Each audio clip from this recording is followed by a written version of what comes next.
आज की कहानी एक ऐसे नई नवेली दुल्हन की है जो अपने साथ सुहाग का सपना नहीं, पूरी गैंग लेकर आती थी। नाम उसका दिव्यांशी, चेहरे पर मासूमियत, चाल इतनी खतरनाक थी कि खाकी वर्दी वाले भी उसके इशारों पर नाचते थे।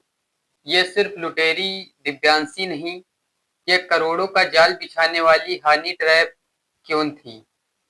ये दिव्यांशी इंस्पेक्टर, दरोगा, बैंक मैनेजर जो खाकी वर्दी वाले थे, उनको ज्यादातर निशाना बनाती थी। सोशल मीडिया पर ये अमीर लड़कों को निशाना बनाती थी। रॉयल लाइफ स्टाइल है, महंगे कपड़े पहनती है और मीठी मीठी बातें करती है।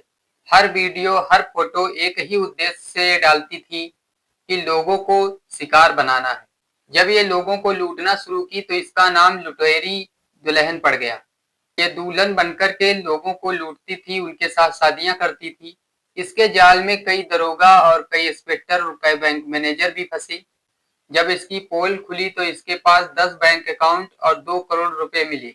जब ये सोशल मीडिया पर वीडियो और फोटो फिल्टर लगा के अच्छी अच्छी अपलोड करती थी, जब कोई अमीर लड़का इसके जाल में फंसने लगता था तो ये शादी की तैयारियां शुरू कर देती थी। लेकिन वो शादी उसके लिए शादी नहीं, एक धंधा बन गया था। जैसे ही दिव्यांशी की शादी होती तो होने वाले पति को किसी न किसी केस में फंसा देती थी। मारपीट, रेप, ऐसे कई केस में फंसा दिया करती थी। कई लोगों को घरेलू हिंसा और धमकी देने के आरोप में फंसा चुकी है। जब केस बनता था तब शुरू होता था काली कमाई का धंधा। अगर ये केस वापस चाहिए तो इतने पैसे जमा करो। पीड़ित और आरोपी लाखों में लुट जाते थे। जांच में खुलासा हुआ कि दिव्यांशी के पास 10 बैंक अकाउंट और 2 करोड़ रुपए पाए गए। और हैरानी की बात तो ये थी कि इस बैंक अकाउंट में पैसा भेजने वाले कोई आम लोग नहीं, दरोगा, इंस्पेक्टर और बैंक मैनेजर थे। जैसे जैसे खुलासा होता गया वैसे वैसे खाकी वर्दी की चमक फीकी पड़ती गई। जांच में सामने आया मेरठ में रह चुके एक दरोगा, एक इंस्पेक्टर और 2 बैंक मैनेजर जिन्होंने इस दिव्यांशी के बैंक अकाउंट में पैसे भेजे थे। और ये लोग दिव्यांशी के सबसे खास थे। और जब मेरठ के ही दरोगा आदित्य उन लोगों की पोल खोलने लगे जो लोग इसमें शामिल थे, तो जिनकी पोल खुल रही थी वही दरोगा आदित्य के ऊपर दबाव बना रहे थे। क्यों चक्कर में पड़ रहे हो, ये सब बातें बंद करो, क्योंकि जिसकी पोल खुलती है तो वो तो ऐसे बोलेगा ही। दरोगा, इंस्पेक्टर और बैंक मैनेजर इस तरीके से दबाव बना रहे थे कि बोलना भी खतरनाक हो गया था। दिव्यांशी को पुलिस ने गिरफ्तार कर लिया, लेकिन सवाल आज भी जिंदा है, अब भी जिंदा है। जब इस गैंग में पुलिस ही शामिल थी तो असली सजा किसे मिलेगी? सवाल सबसे बड़ा तो ये उठता है।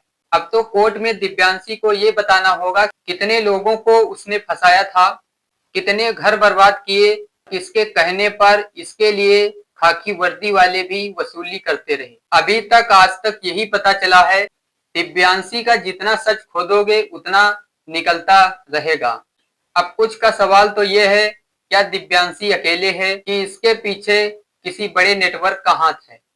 क्या पुलिस अपने ही लोगों पर कार्रवाई करेगी?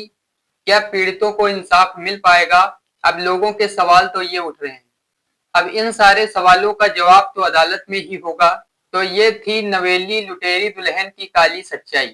तो इस तरीके से दरोगा, इंस्पेक्टर, बैंक मैनेजर को फंसाती थी।